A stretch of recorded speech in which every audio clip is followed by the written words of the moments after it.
वज़ीर आला KPK सुहेल आफरीदी आज एक मरतबा फिर तीसरी मरतबा इमरान खान साहब से मिलने के लिए जो है वो गए, लेकिन एक दफ़ा फिर उन्हें इजाज़त नहीं मिली।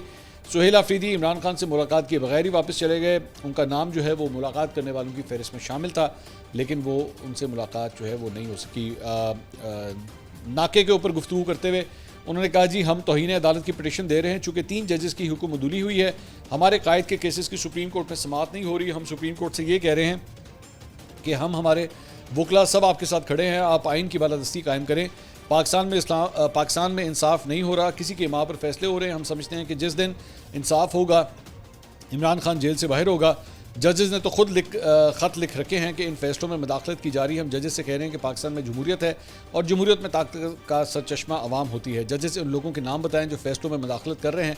मेरी मुलाकात के ना होने का ये मतलब नहीं कि मुझे इमरान खान के पैगाम नहीं मिल रहे। अच्छा, पैगाम भी मिल रहे हैं।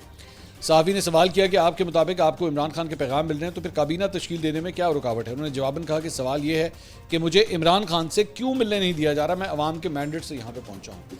तो एक जगह वो एक्सेप्ट भी कर रहे हैं कि पैगामात जो हैं वो इमरान खान साहब के जो है उनको कम्प्लीटली मिल रहे हैं, लेकिन भाई जो एक इशू फंसा हुआ है उन्होंने तो रिजॉल्व कर लो यार। कैबिनेट बनाएं, आगे चलें, बैठ के होनी चाहिए। मैं तो खुद कह रहा हूँ आपकी मुलाकात होनी चाहिए, लेकिन पूरे सूबे के अवाम को जो है इसकी सज़ा क्यों देनी है।